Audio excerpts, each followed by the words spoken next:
Hi friend, do you ever feel like standard leadership advice just doesn't work for you? Well, welcome to Leadership from Within. In this podcast, we will discover your unique leadership style. We dive into the world of MBTI and Big Five. We shape leadership strategies that truly fit you. Join us on this journey to find out the one-of-a-kind leader you are. Let's get started. Dr. Nirmalya Kumar is a marketing professor at Singapore Management University and is well known as a top thinker in strategy and marketing worldwide.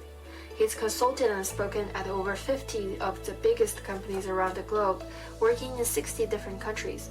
He's also been a board member for 12 different companies, each with capitals exceeding $1 billion. He's made it 3 times to the list of the world's top 50 management thinkers and even received the Global Village Award in recognition of his significant contributions to understanding globalization and emerging markets. In addition to his consulting work, he's lectured at some of the world's best business schools, including Columbia and Harvard. He's also an author of 10 books with titles like Marketing as Strategy, Brand Breakout, and Private Label Strategy. One of his journal articles was even mentioned in the Nobel Prize acceptance speech in economics back in 2009. In this episode, I had an awesome talk with Professor Nirmalya Kumar. He really knows how to play to his ESTJ personality strengths and be the best version of himself. First up, I got Dr. Kumar to share how he found his way into the marketing world. So when I was 15 years old, or 14 years old, my father was doing his executive MBA, and the marketing book that he had at that time was the second edition of Phil Kotler's book. Since I was a curious, learning-oriented kid, I basically read the whole book. Once I read the whole book, I got excited about marketing.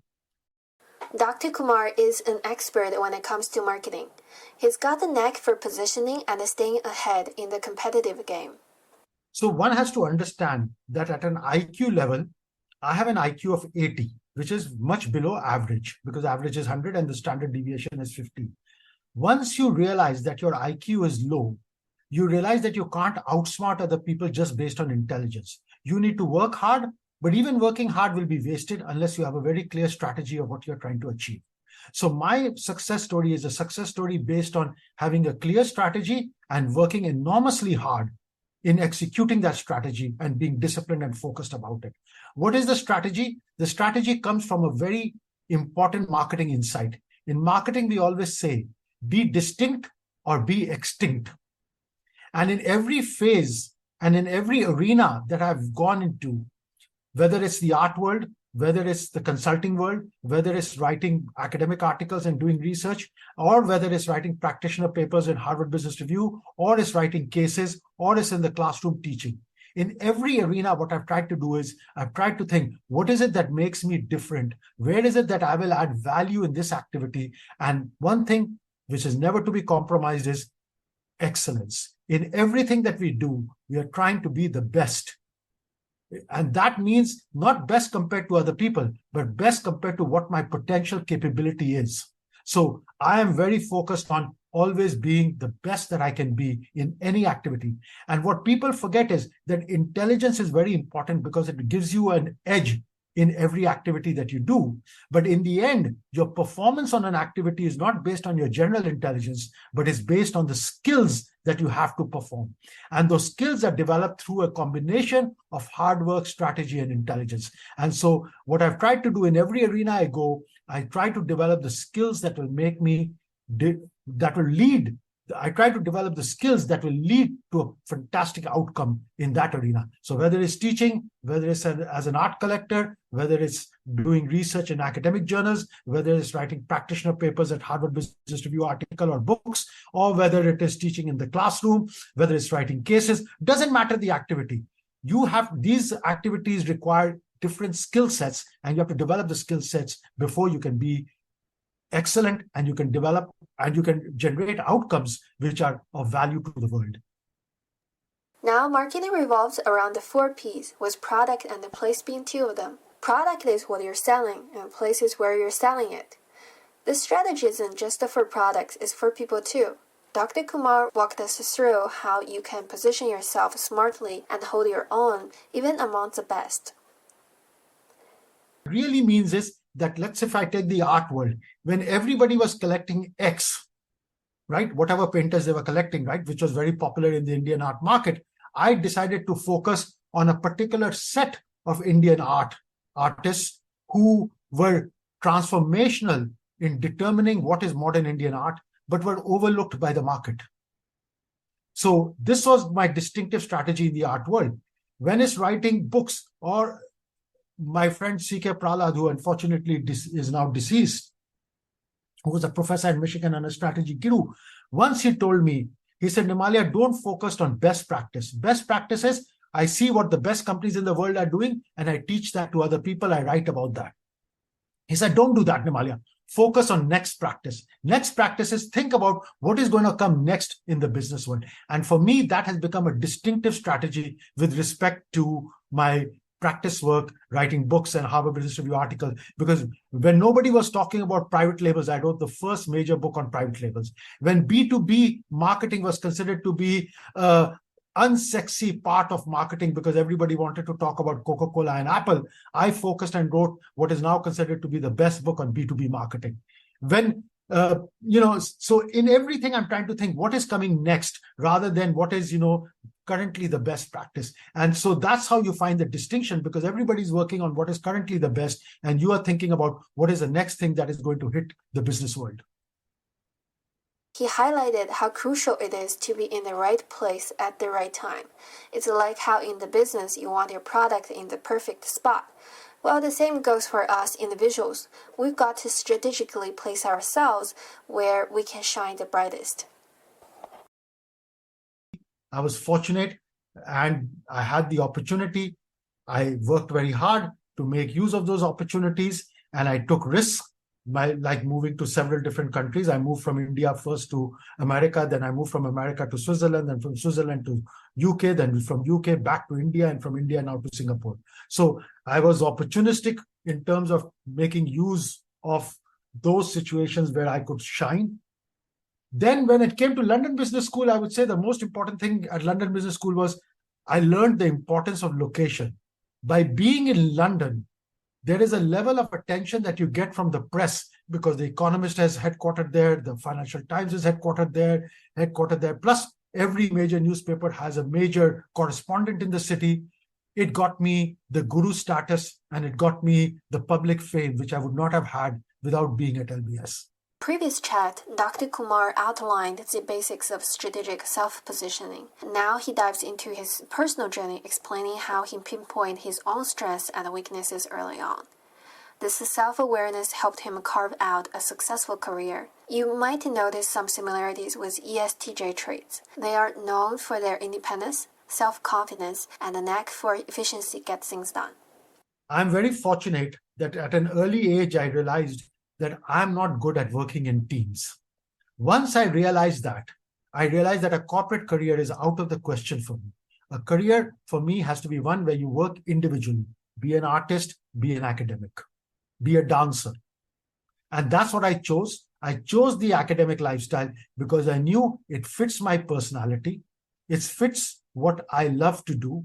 It turns me on because I'm curious and I'm learning oriented.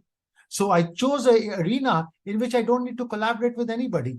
And even being a university professor, I don't need to collaborate with my colleagues. I don't have to. We basically use the office like a dentist's office. We have a shared secretary and shared premises, but that's about it.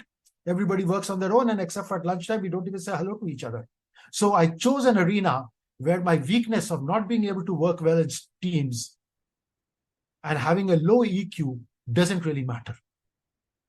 Your arena to fit your strengths and your weaknesses. Dr. Kumar continued to delve into how he leverages his ESTJ traits and strengths to achieve his remarkable success. He spoke about his curiosity, structured thinking, efficiency, hard work, strategic approach, and his unique ability to transform potential weaknesses into strength. I'm always learning.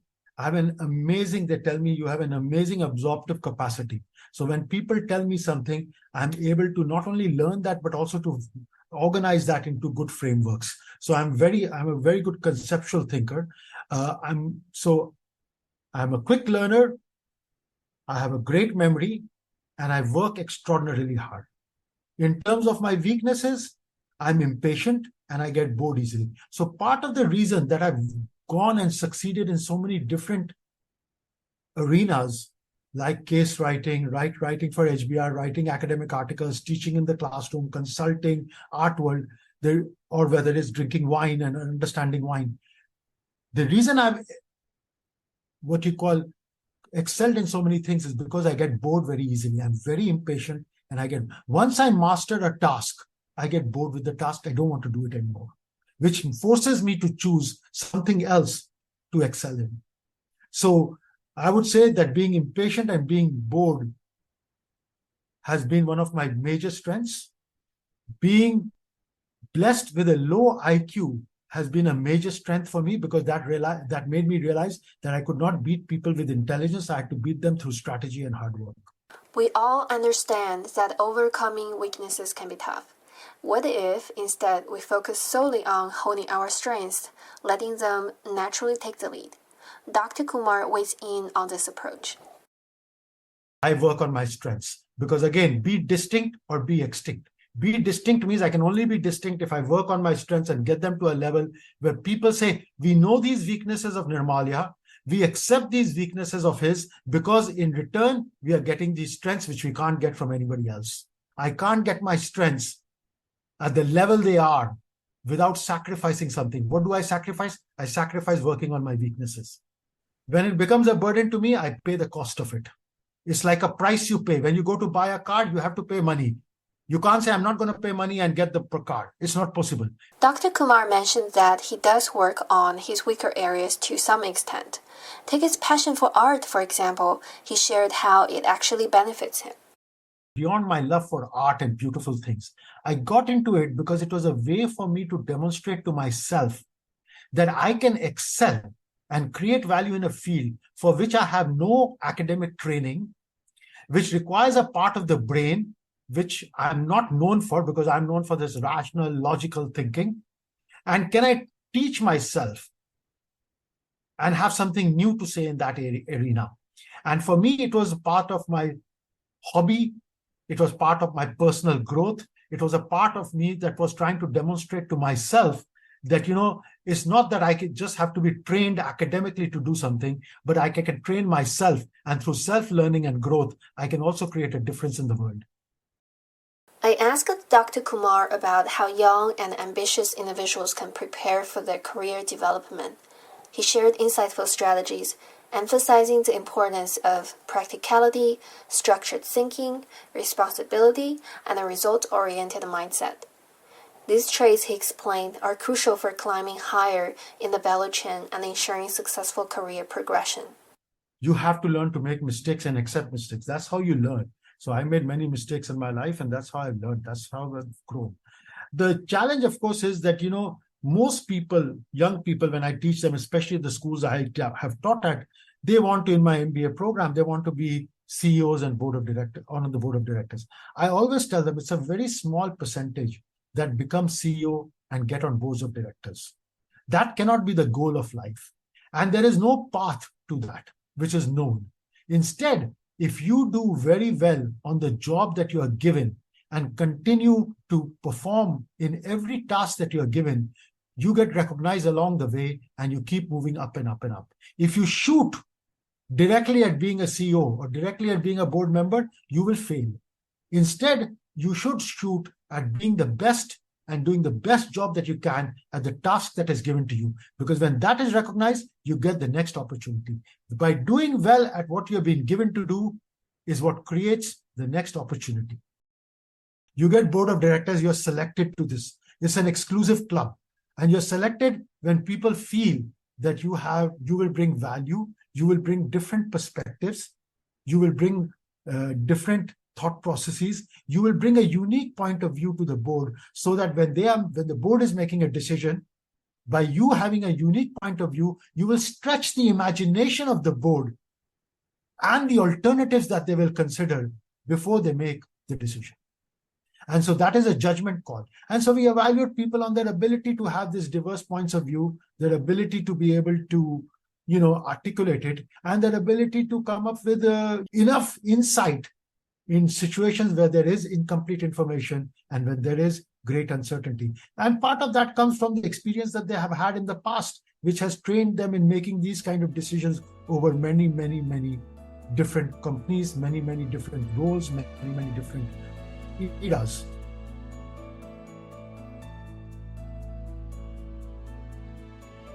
We've split our talk with Dr. Kumar into two sections. In this first part, we've discussed the crucial aspects of his ESTJ methods for strategic self-placement and achieving success. Don't miss the second part of our interview, where Dr. Kumar will share how he uses his strengths to solve business problems.